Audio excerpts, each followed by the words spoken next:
Bonjour et bienvenue dans les podcasts d'Aujourd'hui la vie. Pour une vie plus sereine, plus épanouie, pleine de sens et adaptée à qui nous sommes profondément. Je suis Anne-France Courvoisier, exploratrice dans l'âme et depuis 10 ans thérapeute. Je vous partage ici mes réflexions et des clés pour plus d'épanouissement et de conscience dans nos vies. Nous allons parler aujourd'hui avec mon invité des synchronicités, des coïncidences qui tombent vraiment bien, des heureux hasards, des hasards surprenants parfois que l'on peut vivre dans sa vie. Ce Dieu qui voyage incognito, disait Einstein. Peut-être cela vous est-il déjà arrivé. Vous marchez dans la rue et vous croisez des inconnus qui discutent à voix haute d'un sujet auquel vous êtes précisément en train de penser et qui vous souffle en quelque sorte une réponse à votre question ou un chemin à suivre. Ou bien peut-être vous êtes en plein questionnement intérieur et vous rentrez dans une librairie et tout d'un coup vous tombez dans un livre ouvert machinalement exactement sur l'information dont vous aviez besoin.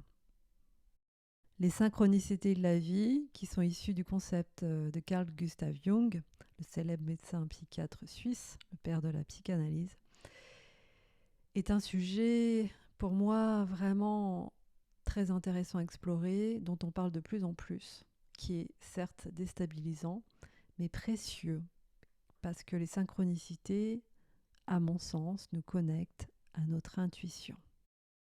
J'accueille ici Pierre Lagrange, un pratiquant assidu des synchronicités, qui a d'ailleurs vécu sa première synchronicité dès sa naissance, puisqu'il est né le jour de ses deux prénoms, Pierre et Paul. Depuis longtemps, il se ressent comme un explorateur des chemins de traverse, notamment avec son voilier sur les mers du Nord qu'il a parcouru pendant 1 an et demi. Et aujourd'hui, il se ressent comme un invité de l'inattendu, un nager de l'incertain, un hasardé nécessaire, un danser du chaos. Bonjour Pierre. Bonjour Anne-France. Jean d'Ormesson dit que tout le bonheur du monde est dans l'inattendu. Qu'est-ce que tu en penses, toi ? L'inattendu, c'est quelque chose qui va nous sortir du connu. Et sortir du connu, c'est rentrer en voyage, c'est être dans la découverte de ce qu'on ne connaît pas. Donc c'est l'attrait, c'est l'exploration. Déjà, selon toi, en une première phrase, nous dire c'est quoi une synchronicité pour toi ? Alors une synchronicité, en fait, ce sont des hasards particuliers qui ne sont pas reliés par une cause, mais qui sont reliés par le sens. C'est-à-dire que tout d'un coup, un événement va prendre du sens dans le rapport extérieur-intérieur. C'est-à-dire, qu'est-ce qui finalement, dans une situation-là, bloquée ou en questionnement, un événement va apporter un éclairage qui ne va pas simplement percuter le mental, mais qui va percuter tout le corps, quoi. Et va faire un espèce de chaos, c'est-à-dire un bâillement, une ouverture dans le connu, pour le coup.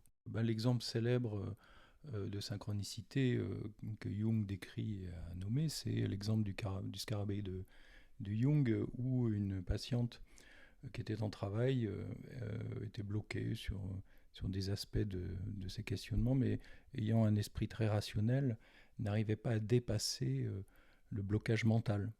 Et en fait, Jung lui demande, mais pouvez-vous me raconter le rêve de votre nuit ? Il me dit, cette femme répond qu'elle a rêvé d'un scarabée doré. Et à ce moment-là, Jung entend un bruit à la fenêtre et se déplace et ouvre la fenêtre et voit un scarabée doré et dit, écoutez madame, le scarabée doré de votre rêve, le voici.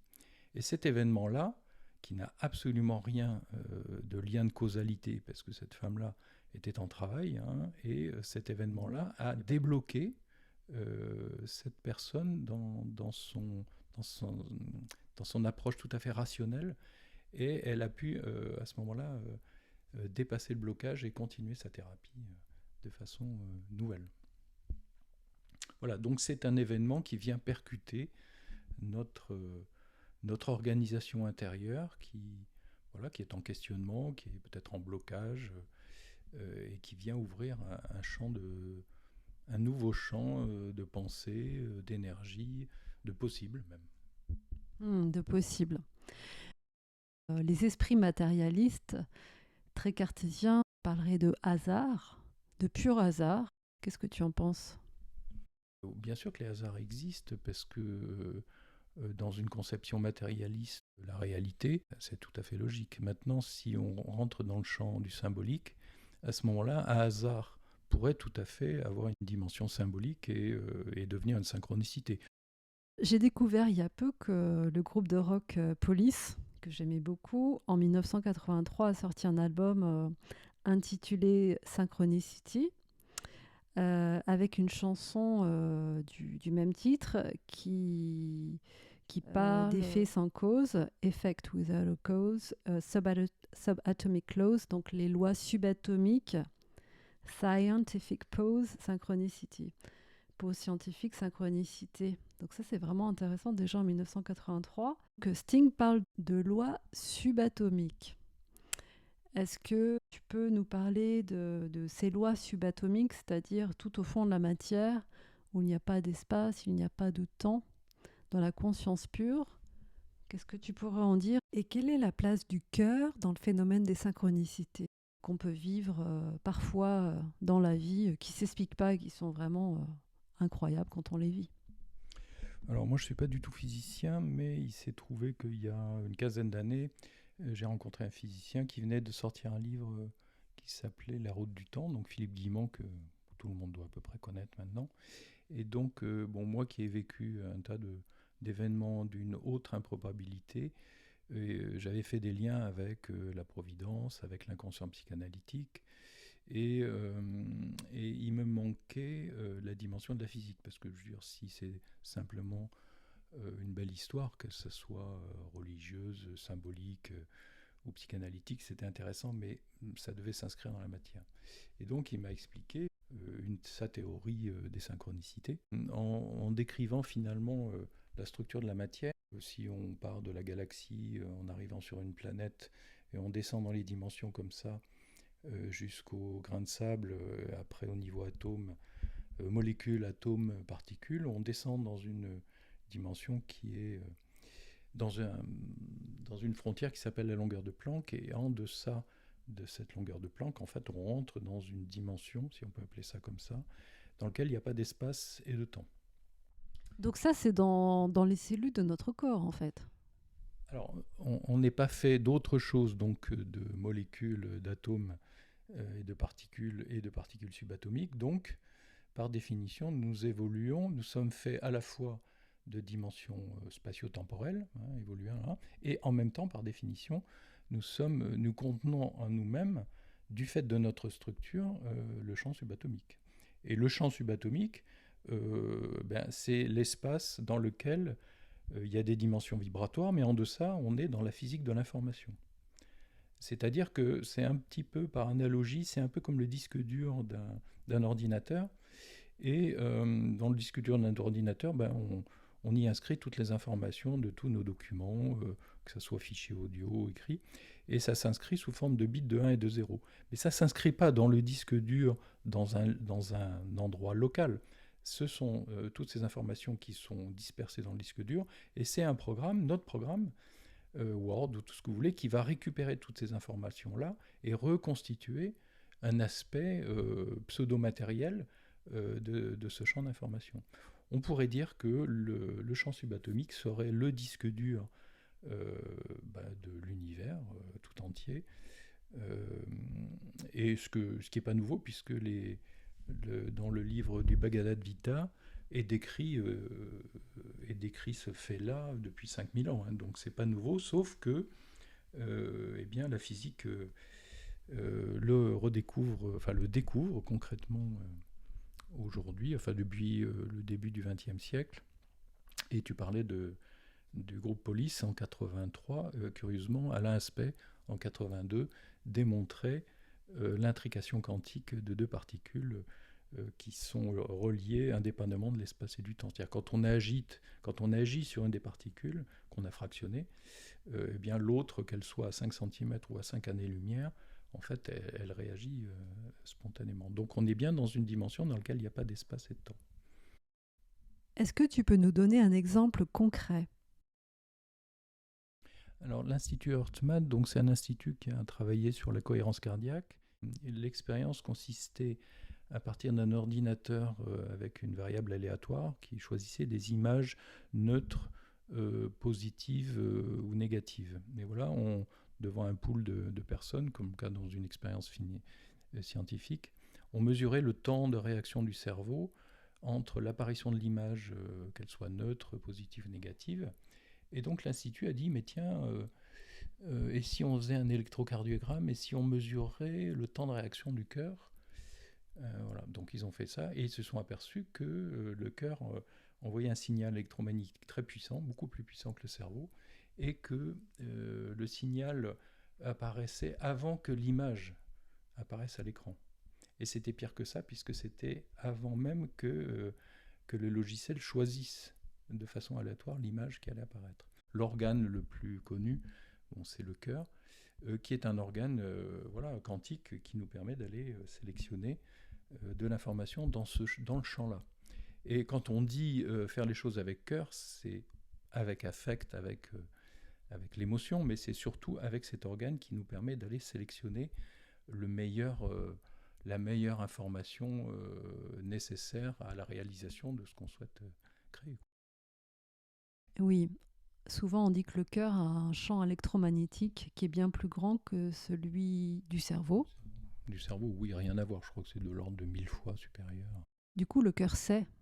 Le cœur sait avant la tête. Alors le cœur sait avant la tête, oui, parce que la conscience n'est pas dans le cerveau, c'est pas le fruit du cerveau. Le cerveau n'est que finalement le logiciel, pour moi, un logiciel Word ou Excel qui permet de formaliser, de mettre des mots, de comprendre de façon chronologique et spatiale et d'organiser ces informations-là et puissent être décodables. Ok. Alors, revenons aux synchronicités qui sont comme des coïncidences signifiantes. Est-ce que tu peux nous dire en quoi consistent tes ateliers synchronistiques et à quoi synchronicité dans nos vies finalement? Alors il y a une blague, parce que j'aime bien les jeux de mots. Et si on prend une définition des synchronicités, en jouant sur les mots, c'est synchronicité, tout ce qui coince y danse. Et en fait, c'est bien ça, c'est-à-dire que quand on est dans une situation coincée, eh bien à ce moment-là, sans le savoir, en fait, on va chercher de l'information autour de nous, mais c'est l'inconscient qui le capte. Là où ça devient intéressant, c'est quand on commence à prendre conscience qu'il y a une communication permanente entre des événements qui n'ont absolument aucun lien de sens avec l'état intérieur, mais quand on commence à questionner ça, au sens où on rentre dans la quête, à ce moment-là, il y a un arrière-plan de sens qui apparaît et qui tout d'un coup contourne le mental et vient parler à l'esprit, au corps, à l'émotion, au mental, voilà. Et là, c'est vraiment de l'ordre de la conversation entre l'intérieur et l'extérieur, voilà, qu'on peut expérimenter quand on fait un travail psychanalytique ou autre. Mais là, on le fait en jouant un jeu qui consiste à se mettre en posture du voyageur, c'est-à-dire rentrer dans je ne sais pas, c'est-à-dire voilà, j'ai une intention. Et donc si je me mets en condition du voyageur, c'est-à-dire que celui qui va rentrer dans le non-connu, eh bien à ce moment-là, il peut se passer des événements inattendus qui va venir à notre rencontre. Hein. Donc en fait, c'est une rencontre entre soi qui pose une tension, sa tension là, intérieure, à l'extérieur, et un événement qui va venir trouver. Et c'est une rencontre. Et cet événement-là va peut apporter de l'information, il peut aussi déclencher tout d'un coup une prise de conscience qui va nous faire tomber de la lune, ou qui va nous faire changer de posture, penser différemment ou abandonner. Il y a quelque chose qui lâche, quoi. Enfin, ça, c'est mon expérience. Ça me fait penser à la phrase de Marcel Proust qui disait que le véritable voyage de découverte ne consiste pas à voir de nouveaux paysages, mais à avoir de nouveaux yeux. Donc c'est comme avoir un nouveau regard sur les choses, ces synchronicités, ou c'est autre chose? Oui, je pense qu'il est question du regard et de l'expérience de ce regard. Euh, le voyage, c'est vraiment cette façon. On voyage parce que on veut rentrer dans le domaine du non connu, c'est-à-dire mon mental n'a pas de repère, donc il laisse les choses en l'état, et c'est notre cerveau intuitif qui, à ce moment-là, semble prendre le relais. Et ce cerveau intuitif, visiblement, a l'air de nous mener toujours au bon endroit, au bon moment.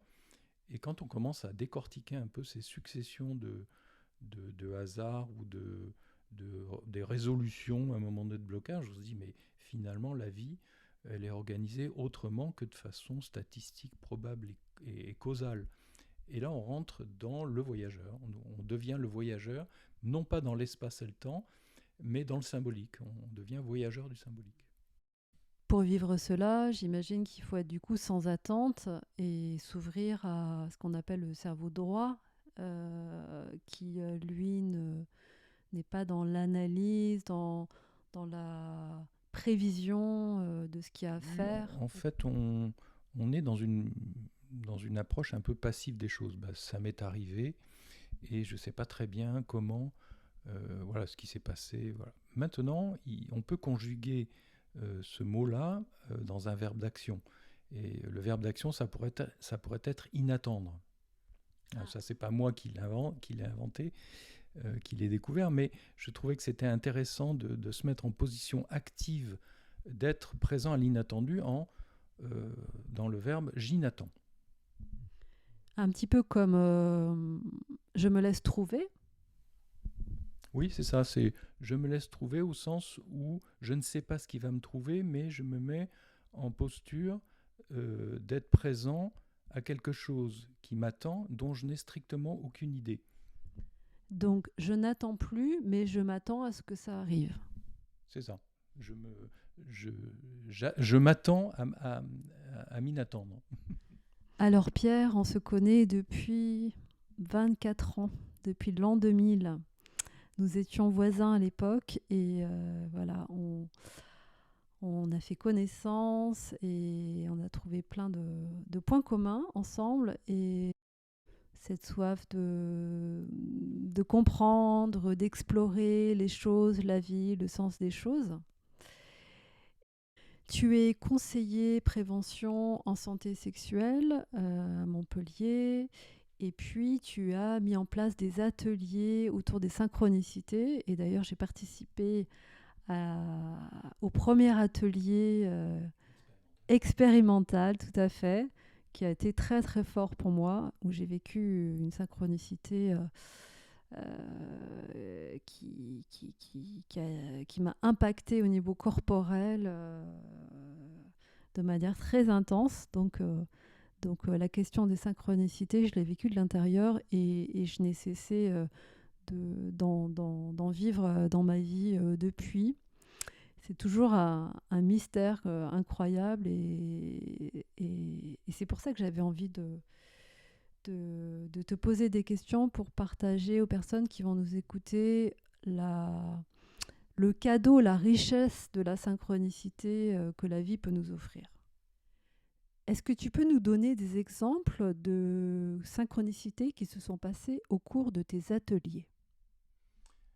Alors le premier exemple, c'est un peintre qui qui n'arrivait pas à vendre ses tableaux. Et donc sa déambulation a montré, par une répétition d'événements qui étaient les mêmes sur le fond, qu'en fait il avait un problème avec le cadre, c'est-à-dire ce qui fait loi, hein, c'est-à-dire la référence au cadre. Et je lui disant que être peintre et avoir un problème avec le cadre, c'était rigolo quand même. Mais ça a été très parlant et très révélateur.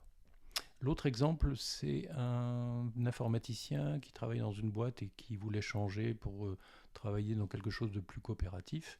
Il ne savait pas comment s'y prendre, c'est-à-dire qu'est-ce qui devait bouger en lui pour faciliter ça.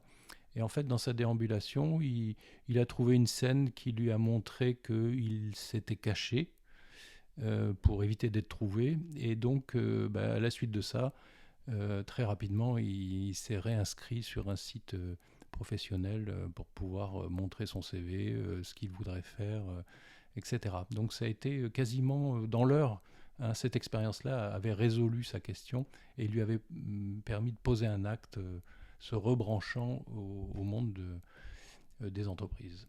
Ça va être un rébut. Ouais. Ça va être une séquence, puis une autre. Hein, et puis si on allie ces séquences-là, il va apparaître un mode d'emploi. Par exemple, chez les gens qui ont un cerveau très analytique, là c'était un comptable, lui il s'est servi un mode d'emploi. Mais alors c'était vraiment le mode d'emploi par rapport à ta question. Il va falloir que tu commences par ça, et ensuite ça, et ensuite ça, et après tu auras ça. Du coup, c'est comme s'il y avait une intelligence supérieure à l'œuvre et qu'il fallait accepter d'arrêter de se débattre avec notre petit moi et peut-être ouvrir plus grand nos yeux sur ce que l'univers peut nous envoyer. Et je me pose la question, du coup, comment résumer, s'ouvrir à plus de synchronicité dans nos vies pour quelque part avoir comme un soutien qui nous dépasse. Comment faire cela ?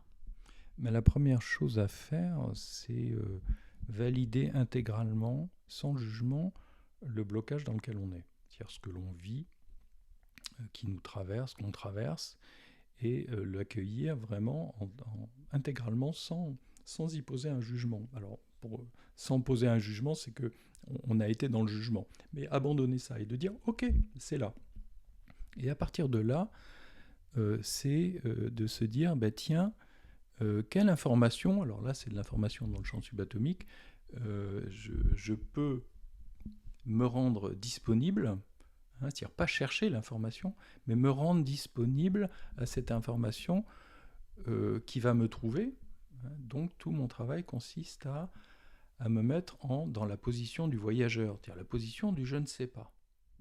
Finalement, tout consiste à se rendre disponible à recevoir quelque chose d'inattendu, donc se rendre disponible. Oui, exactement. C'est exactement... oui, quand vous partez en voyage dans un pays étranger, vous êtes totalement disponible parce que vos références culturelles, etc., sont indisponibles pour le coup. Et donc, il y a quelque chose qui devient disponible en nous parce qu'on n'a plus de référence, quoi. On abandonne quelque chose, des solutions qu'on a pu imaginer, qu'on a pu projeter en avant pour essayer de s'en sortir. Mais bon, quand on veut se sortir d'une situation bloquée, quand on pioche dans notre passé les solutions qu'on a pu trouver pour les projeter en avant, on ne fait que reproduire du passé. Ça, c'est certain. C'est un problème majeur pour nous tous. De projeter dans le futur le passé. Et donc la clé, ça serait d'être pleinement dans le présent. Être pleinement dans le présent, tout en se disant bien que d'un point de vue rationnel, ça n'a pas de sens parce qu'on ne peut pas être dans le présent. Donc il y a même cette idée de lâcher le vouloir d'être dans le temps présent, parce que le temps présent, il s'échappe en permanence. Donc ça, c'est encore d'une certaine façon une façon d'échapper, ou que le mental raconte une histoire. Mais être dans le présent, quand on est enfant, on joue dans le présent parce qu'on ne pense pas à être dans le présent, on joue. Donc il s'agit de jouer. Quand vous jouez au Monopoly, vous savez que tout est faux. Tous les billets sont faux, les maisons sont faux, tout est faux. Par contre, le jeu qu'on joue, à l'instant, sans se préoccuper du sens, du vrai, du faux, alors à ce moment-là, on est dans le présent. Mais on ne pense pas à être dans le présent. On est dans le présent. Et le jeu, C'est l'implication, l'engagement dans ce qu'on vit, dans ce qu'on fait. C'est d'être pleinement présent à ce qu'on fait, l'engagement plein, comme un enfant qui est complètement dans ce qu'il fait. Oui, c'est être dans l'acceptation totale de ce qui se vit avant même de commencer. C'est-à-dire, c'est s'impliquer et éventuellement après expliquer. S'impliquer, s'expliquer. Mais pas l'inverse. On ne commence pas par expliquer les choses pour s'impliquer après, parce que là, on projette du passé.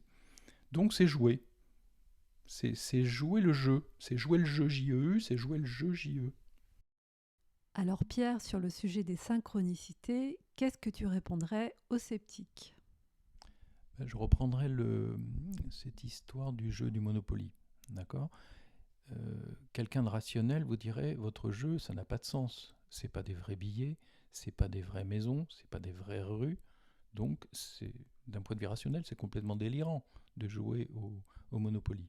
D'accord ? Donc, on est bien d'accord que tout est faux. Tout est une représentation symbolique. Mais ce qui est vrai, c'est le jeu qu'on va jouer. D'accord ? Et l'émotion qui va se vivre en jouant au Monopoly, même si c'est fondé sur des choses qui n'ont pas de sens d'un point de vue rationnel, mais le jeu et les interactions entre les gens, ça c'est parfaitement vrai. C'est de l'émotion. D'accord ?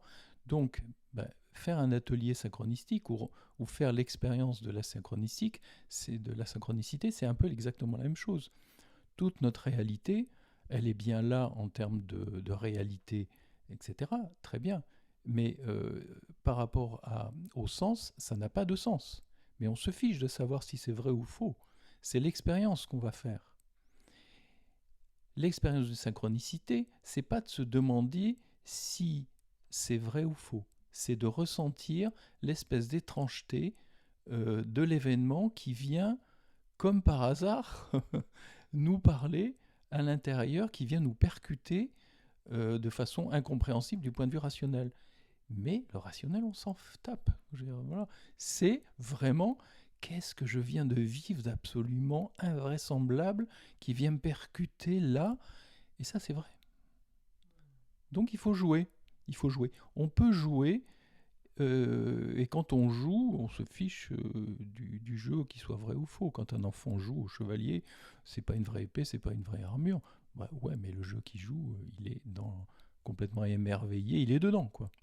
Eh bien, en arrière-plan de la réalité du vrai et du faux, il y a du sens. Et c'est ça qu'on vient, c'est ça vers ça qu'on part en voyage, à la rencontre. Alors en fin de compte, tu nous encourages tous à jouer avec la vie, peut-être à dédramatiser et à se laisser porter par la vie. Oui, je pense que jouer le jeu, c'est jouer le jeu JE et jouer le jeu JE. Donc dans cette rencontre-là, ce sont les deux. Il y a le jeu et le jeu qui se rencontrent. Et à ce moment-là, quelqu'un me disait, mais bon, qu'est-ce que tu trouves là-dedans? Qu'est-ce que tu as trouvé? Je dis, c'est l'émerveillement. J'ai dit, ah d'accord, il y a un arrière-plan. Oui, d'ailleurs, je précise que Pierre-Paul Claude, c'est mon prénom, et Lagrange, c'est mon nom de famille. Et Lagrange Pierre, l'anagramme, c'est arrière-plan. Donc déjà, au moment où je suis né et le nom que je porte, il y a déjà des trucs totalement invraisemblables. Je ne sais pas si c'est prédestiné, mais en tout cas, c'est un clin d'œil tout à fait humoristique dès le départ. Alors avant de terminer ce podcast, est-ce que tu peux nous donner quelques informations concrètes, pratiques sur tes ateliers, comment ça se passe ? Alors, j'ai monté ces ateliers. Oui, Anne-France a été la première à expérimenter de façon expérimentale parce que synchronicité, j'en vivais. Je me disais, mais est-ce que tous les gens sont fêlés comme moi? Finalement, oui, on est tous fêlés suffisamment pour pouvoir vivre ce genre d'événement. Donc les ateliers, en fait, il y a deux formules. Il y a un atelier individuel qui se déroule sur 3 heures et des ateliers de groupe là, qui durent une journée avec 5 personnes maximum. Donc sur les ateliers 3 heures, avant que l'atelier se déroule, une semaine auparavant, La personne qui va faire l'expérience, on prend contact et on commence à travailler l'intention pour essayer de la mener au sommet de la question, qui est le sommet là où on peut plus avancer, on peut plus s'élever par rapport à ce que l'on vit. On a fait le tour, on a essayé de trouver la meilleure huile essentielle de problématique. Une fois que ça s'est fait. Et à ce moment-là, on se retrouve dans Montpellier ou ailleurs pour faire l'expérience pendant 40 minutes. Les personnes partent comme ça au hasard dans Montpellier ou à l'endroit de leur choix. Et je leur demande de noter tout événement inattendu. Alors ça peut être un seul, ça peut être plusieurs. Et surtout l'émotion qui est attachée. D'accord ? Et donc au retour, à ce moment-là, on débriefe, c'est-à-dire on va jouer le jeu qui consiste à décrypter ce qui a pu se passer d'un point de vue symbolique et de quoi ça parle. C'est-à-dire quel est le lien avec l'intention de départ et voir si ça apporte une information simplement, du genre il faudra travailler ça, ou alors si ça peut débloquer carrément au niveau émotionnel quelque chose de l'ordre de ah ouais d'accord, ça y est, j'ai compris, c'est intégré quoi. Voilà, 3 heures, petit atelier très simple, ou en groupe, ou alors à ce moment-là c'est plus long parce que les personnes vont interagir entre elles et nourrir la réflexion, apporter leur projection, leur interprétation, et donc évidemment c'est plus long. Mais c'est encore plus riche parce que là je m'entoure des compétences d'une amie qui interprète les rêves, qui est jungienne, et qui apporte à ce moment-là la dimension des archétypes jungiens. Voilà. Super. Alors, j'imagine que si on pose une intention, si on se met dans cette posture d'écoute et si on pose un cadre de temps, c'est aussi possible de le faire seul. Est-ce que tu peux me confirmer cela ? Et néanmoins, j'imagine qu'en le faisant en groupe, c'est quand même plus fort parce qu'on est dans une dynamique et on s'engage à aller dans le groupe. Donc déjà, quelque part, on est engagé dans le processus et c'est peut-être... il y a peut-être plus de fruits si on participe à un groupe que si on le fait seul. Néanmoins, j'imagine que c'est possible de le faire seul aussi. Alors, on fait déjà cette expérience-là depuis notre naissance, d'accord ? Mais on n'en a pas conscience. Donc l'idée là, c'est de faire une expérience de conscience de comment finalement on évolue dans cette conversation avec la réalité, avec le réel, dans un cadre donné, dans un temps donné. L'idée, cet atelier n'a pas de vocation thérapeutique, je ne suis pas thérapeute, et d'ailleurs, même si je l'étais, ce n'est pas le but du jeu, mais c'est vraiment que l'expérience soit une expérience de corps, c'est-à-dire qu'on engage le corps.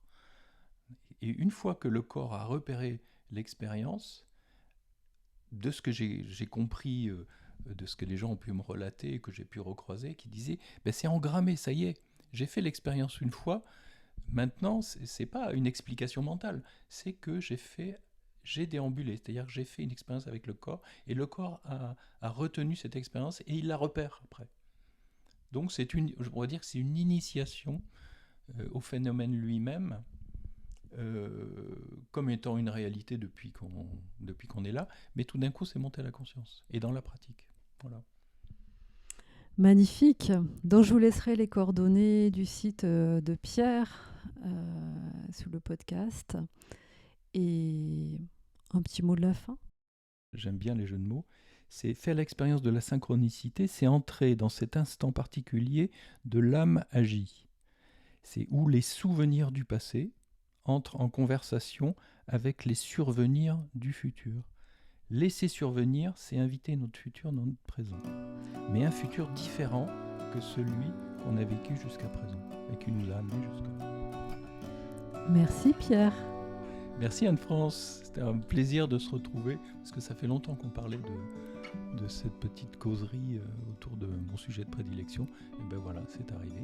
Et ta première déambulation expérimentale, en fait, c'est ce qui t'a amené jusque-là. La boucle est bouclée. Merci.